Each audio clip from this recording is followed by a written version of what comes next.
So, after we finally went down that set of stairs, and sparks flew from Dylu's eyeballs in Vane's direction, we went through a tunnel and we met with a wall of force with, on the other side, a sphinx who gave us a riddle about the moon after telling us that she was a servant of Caritas.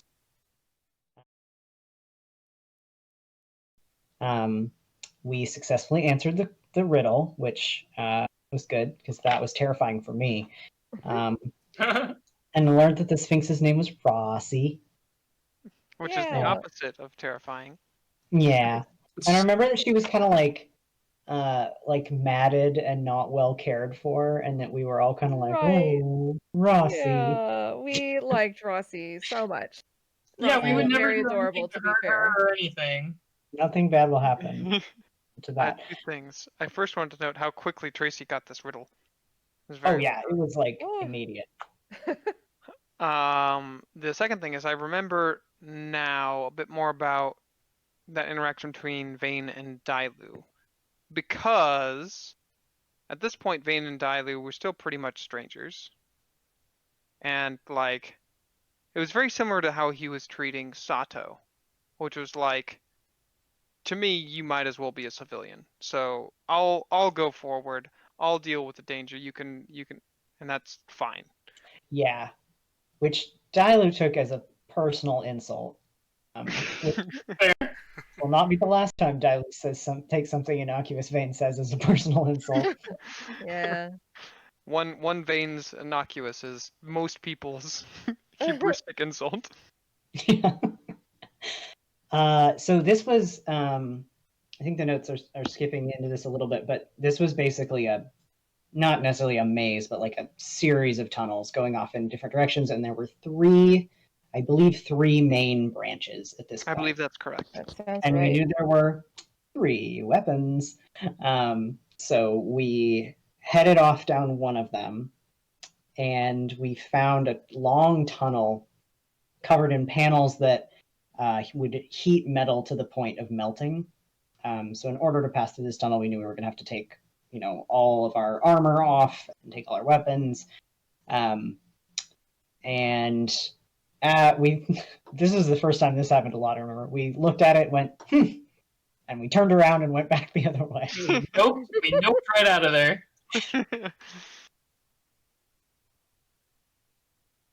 And then, oh goodness, I wrote down at the top those were the gems for later, so don't worry. Nice. Oh, thank goodness. We found a pool of water. Orange dog? Orange dog? I must have at some point pulled a creature out of the bag. Oh.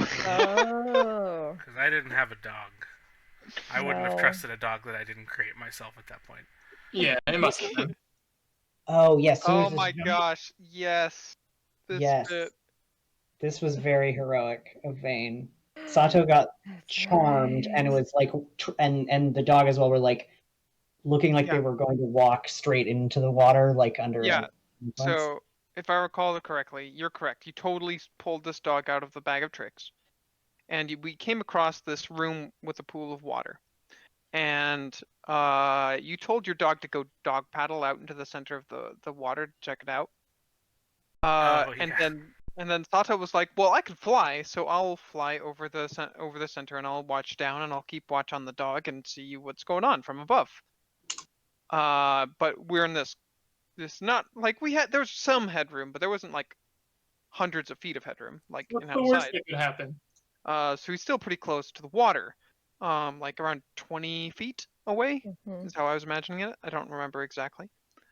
And then Jared's like, savings throws. And both the dog and Sato got charmed, and started going into the water. And at this point, we get the reveal of one of Vane's new abilities, and he shoots Sato with an arrow, and blinks Sato into the Feywild for a turn. That was really clever. Yeah, that fucking ruled.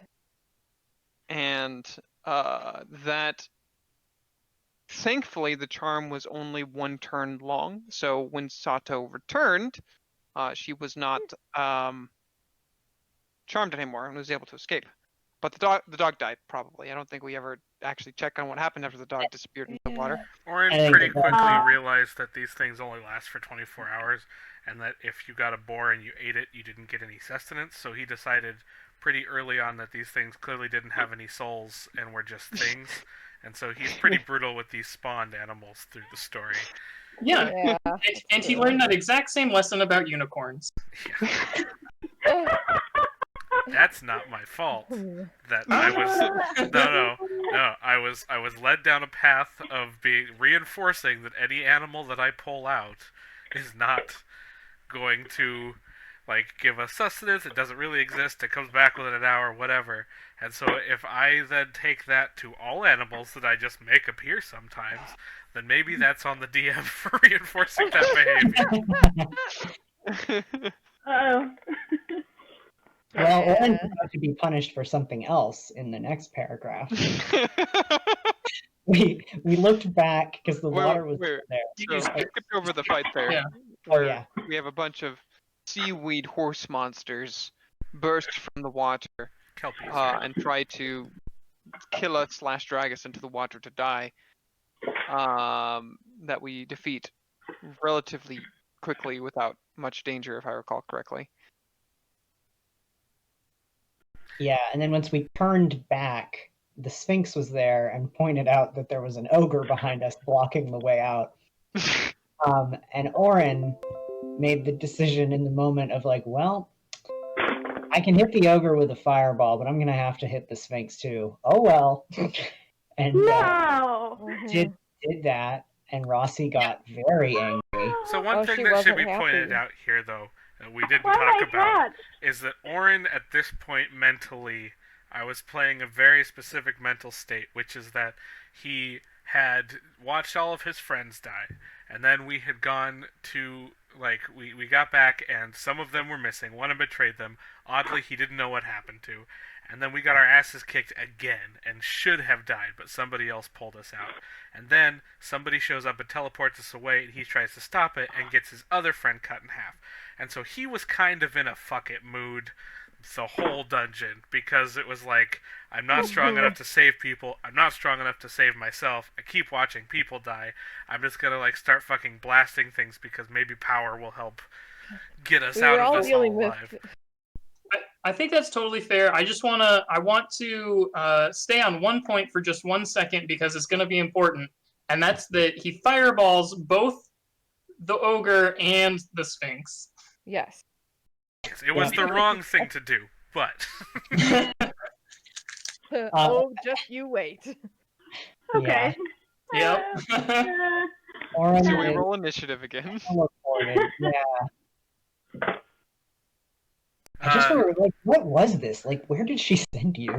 No, we didn't roll initiative again, because I just got teleported to, the top of the fucking mountain. I was outside the mountain for a while, and you all, she didn't initiate combat necessarily, you all just kind of, immediately were well, we're not going to keep doing that.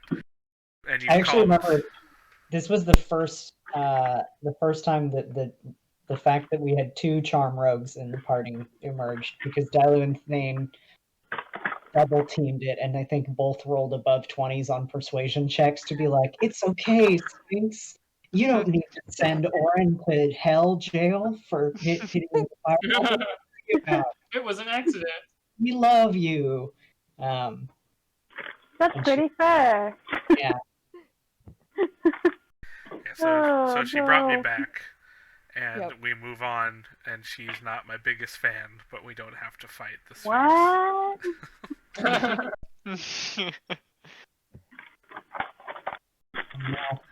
So, before we go on here, I want to mention that we do see a door on the other side of the kelp sea, or the water seaweed horse pool.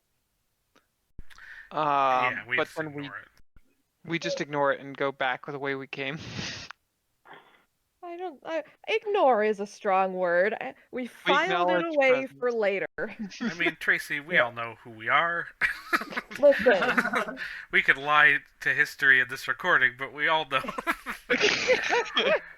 We didn't really pay it much attention and said, doors don't leave. It'll be here I later. strongly Yeah. remember one moment of Thane returning to a water area to try to unplug something. That's I later. think that was later. That's There was later? a Okay, puzzle cool. involving water depth. Yes. Mhm. Okay. All right. Oh, it's Then... time for 9. Oh dear. All right. We have a quick math puzzle where And I numbers had are carved into the flesh of flesh Oh, golems. right. Yeah. Vinaya guesses correctly on the math puzzle and gets Mhm. a giant flesh golem that is. Get. He's our friend now. He's our friend. He's healed by electricity, and I breathe electricity out of my mouth, so that's cool.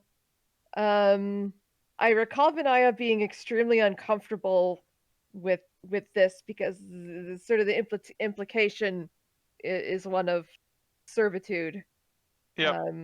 And Thane was like, give him to me. Yeah. The notes report that happened. Yep. Riley became very fond of our new nasty fleshy friend. He was Yeah. nasty, but also kind of He- sweet. He was fine. He was just sort of like, yeah, I'm a flesh golem. Mhm. That's my lot in life.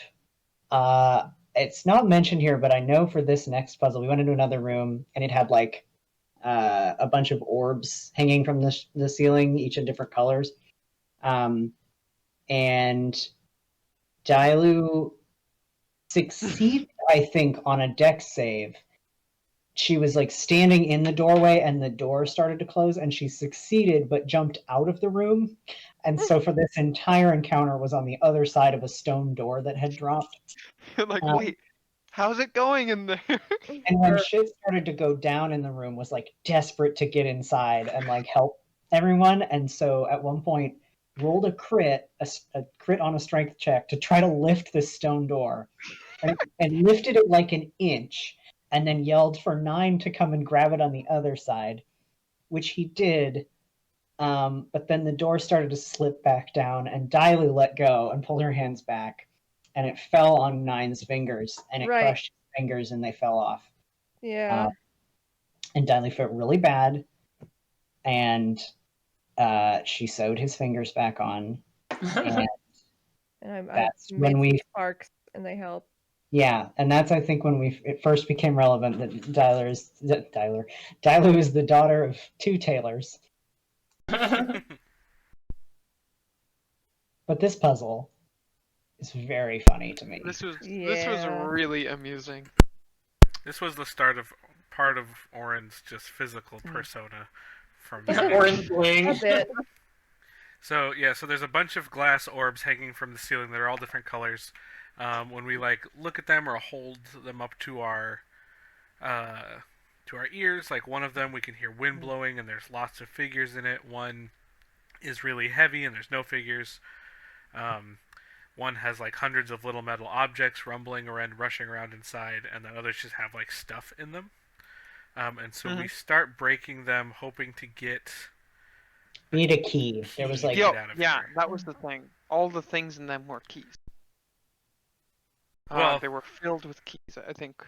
Some of One them of Yeah. them were. was. Some of them had. So like we smash the green one, and a whole bunch of jewelry falls out, and also an air elemental spawns, and we kill the air elemental, and Orin takes the jewelry. Then we got a potion of flying, and then another one fell out, and it was the same jewelry but a fake version of it. And so Orin Yes. took that too. And So he's decked out in so much jewelry. from there until Yeah. now, I've sold some of it, but Orin has got magnificent glowing jewelry, earrings, necklace, rings all over Yeah. him. That's 50-50, priceless and completely fake. Yeah, So that and if he gets Vane robbed, there's a 50-50 shot that he loses nothing. He specifically took 2 of the very fancy real earrings. I remember. Yeah. He still wears those presently. Party. Yeah, we got a bunch of useful stuff out of this. I remember we got that. So yeah, Scroll of Fear. There were 2 shadows in one of them. And I was terrified as a player Yeah. once those shadows Yeah. came out. I was like, oh no. Oh yeah, and one of them dropped a ring that spoke to us. Oh my Right. gosh, this was Item great. can't speak to you. What are you talking about? Or it spoke to Thane. It spoke to somebody and was like, "I'll grant you a wish. I'll do what you want," and we just left it there. Yeah, Yeah. I think I think that was you. I think it was Yeah. Orin. Yeah, I I don't- think I wasn't trusting anything, and it was like, Yeah, "I'll do what you you want. weren't. Put me on," and I was like, "That's bullshit." And I just set it I down, think- and I was like, "It's worthless, guys." I think you told us about I don't it think then. he did. No? I think that was because I think Thane would have been into that, but I don't think Gotcha. he said anything. He's just like, "Oh, this is useless," and like left the room. I think it was Yeah. the one time that Oren's brain was like, "If I tell anyone else that this sketchy black ring told me it'll grant me a wish, they're gonna put it on and be cursed forever." So I told them, "Yeah, this is worthless," and I dropped it and we left the room. Yeah. I don't know what it was, So and I could good. probably look it up in the book, but I don't have it on me right now. But it so this is also just as a note, the White Plume Mountain. This is one where Jared took he homebrewed it a little bit, but the majority of this is from Tales from the Yawning Portal, I believe, and the White Plume Mountain is like just a module that you can run, and so I'm sure whatever that ring actually is exists in there somewhere, and we can look it up Yep, one day. in some Yeah. form. There is a wonderful, gorgeous, very cute piece of artwork that's just a map of the whole thing with all of the encounters drawn in this really adorable cartoony style. Mhm. That I think I shared a little bit with some of y'all just because the boiling crab. bubble had an especially wonderful rendering, and Yeah, that's another thing. I'll have to find that again. Yeah. Yeah. Actually, I have a copy of the original '80s version of it that I just happened to find Yeah. at Yeah. Half Price Books. They Yeah, had the you White shared Plume some Mountain. pictures. Yeah, so I have the original version of it, It's which so is good. much. We would have died much faster with bad old D&D rules. Yeah. Yeah, I was gonna say this was the weird thing that Jared said he was doing was putting us into a like first edition D&D death dungeon designed Yeah. to be a challenge that could kill your characters. Yeah. Yeah. So we were scared at this point. Yep. This was a full on punishment. We are explicitly still avoiding a bunch of the information from that, well, especially for the weapons. Mhm. Yep.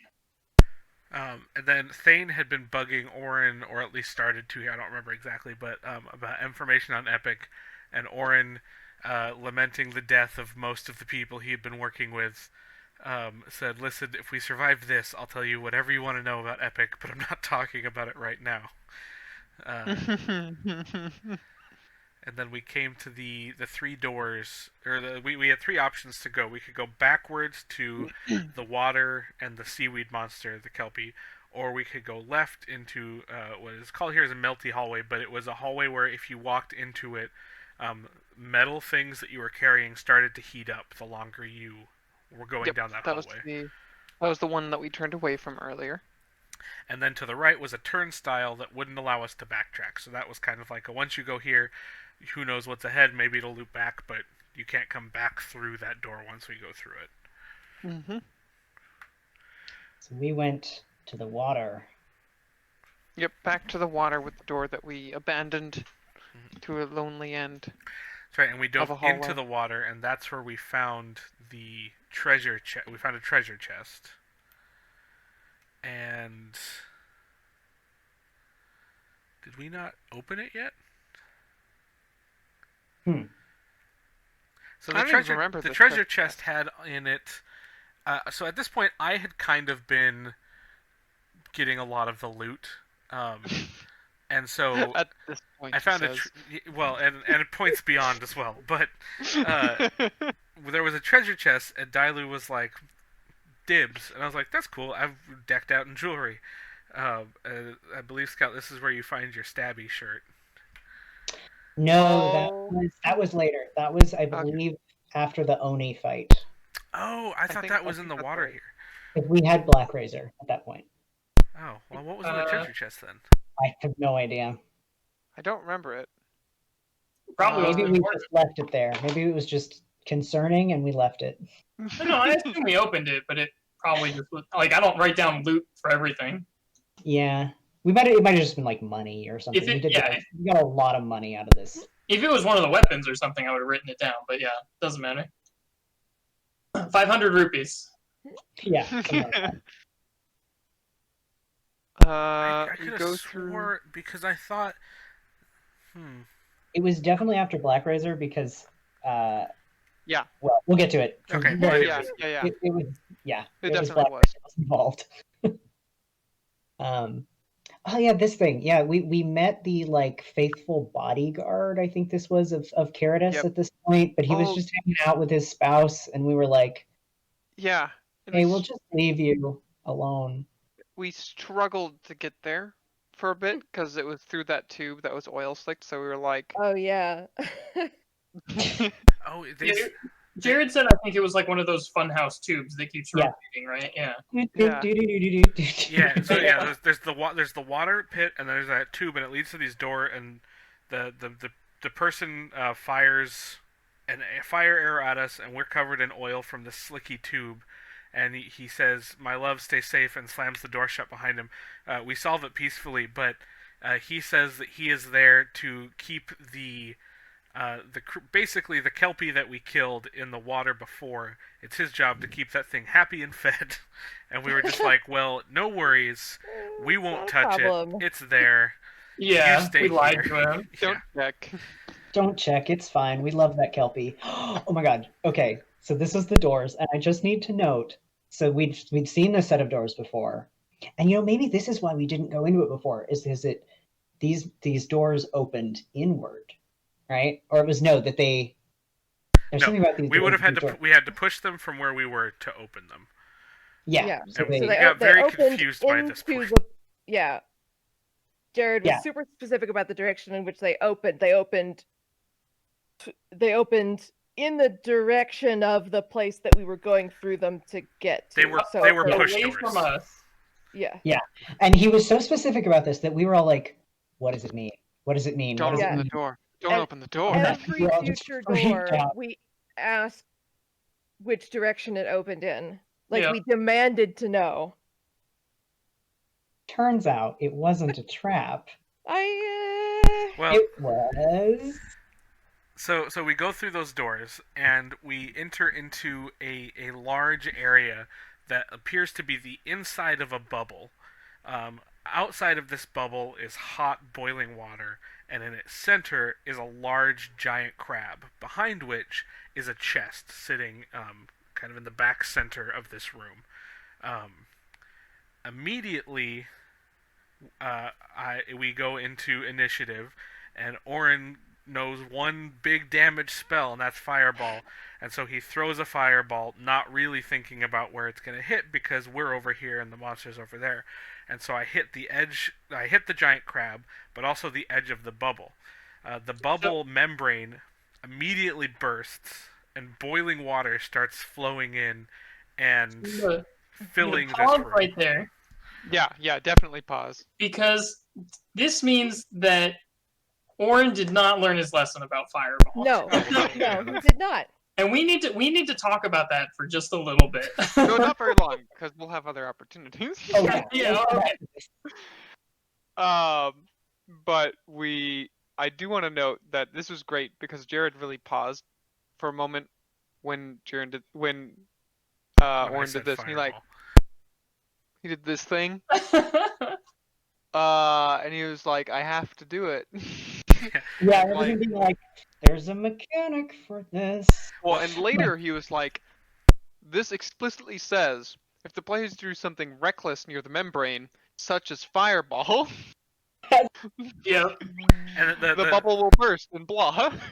And the thing that we realized very quickly as the room started filling up with water is the reason that he was so explicit about the fact that those doors push open is because as water flows into this space, the pressure of the water, the doors are designed to keep the water out of the dungeon. So the more water there is, the harder it is for them to open until the water is completely full, at which point the doors are sealed.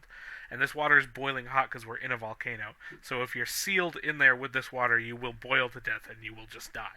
Which, holy crap, this was epic.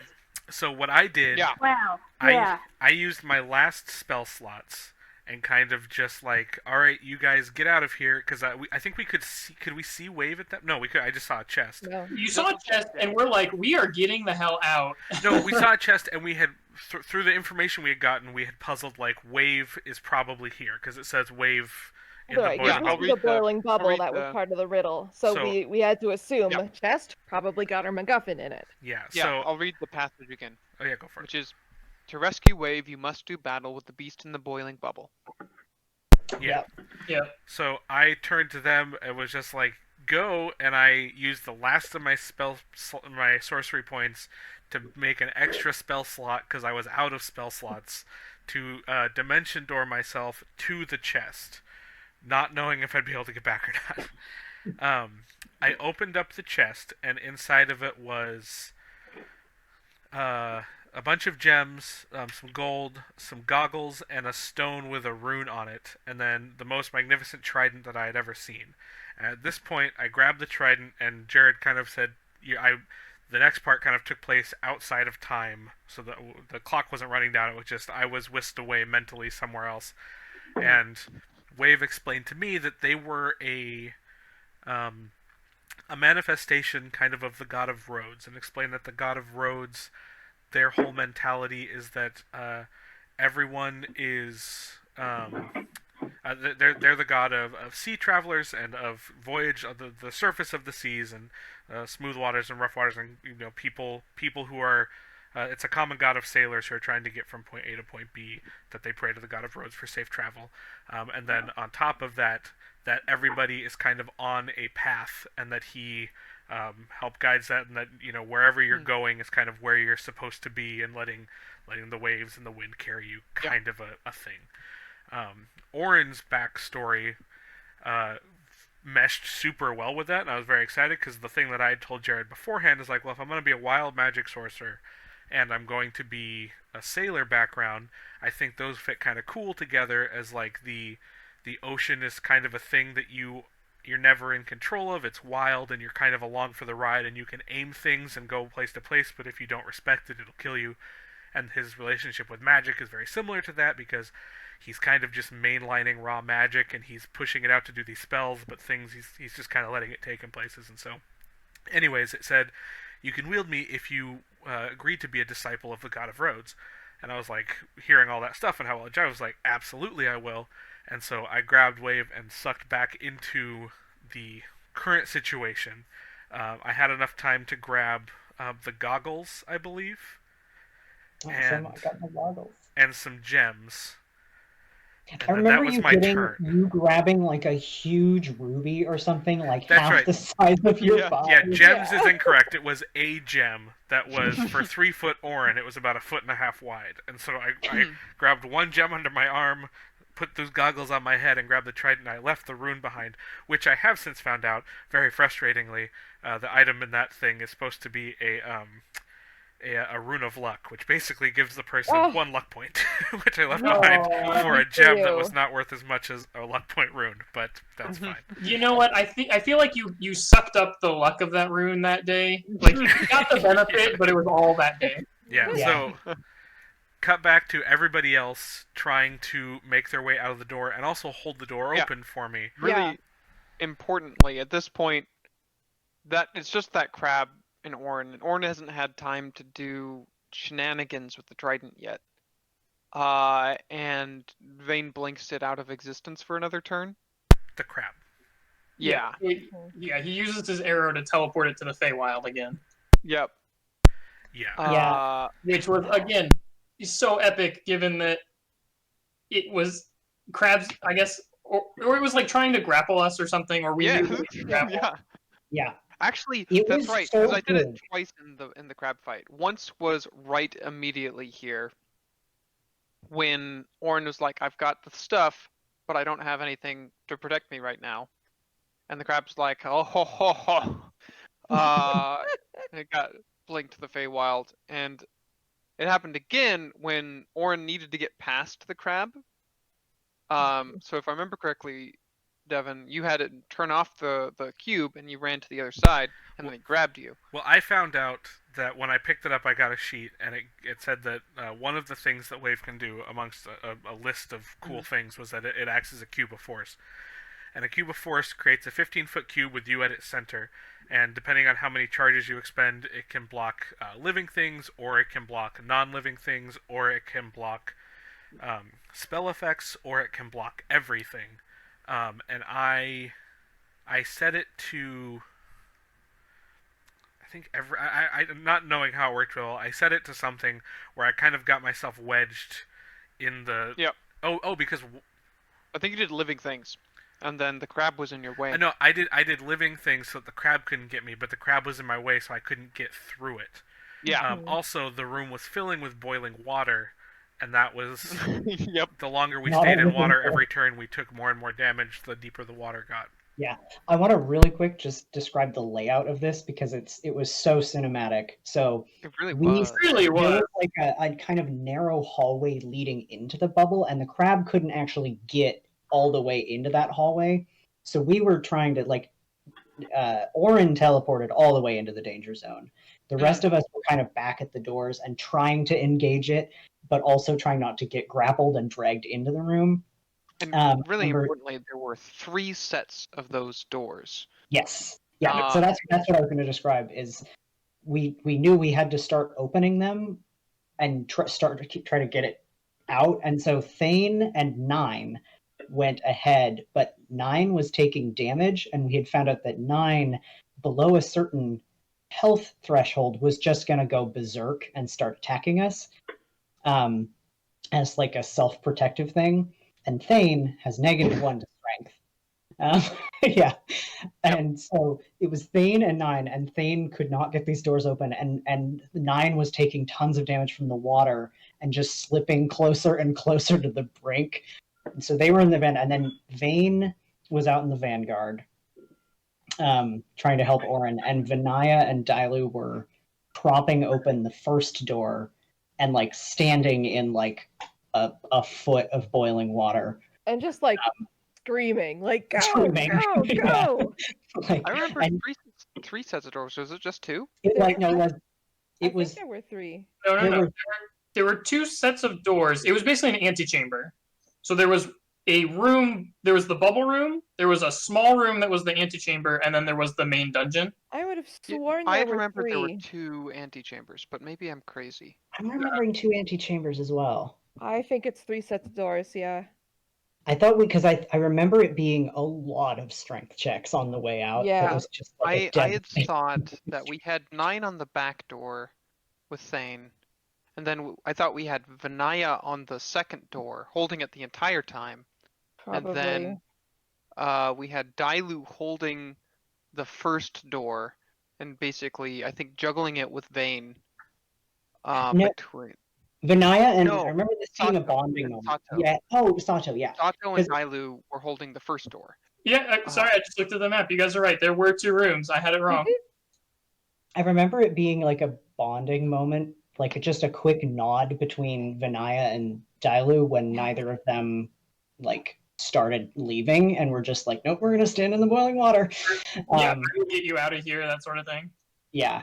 And Dailu was kind of running out and throwing knives at the crab and then running back and then running back and throwing another knife at the crab. That's critical. It's very important. Because Orin, as he was mentioning, turned off the cube to get past the crab, Yeah, right? I think that's true.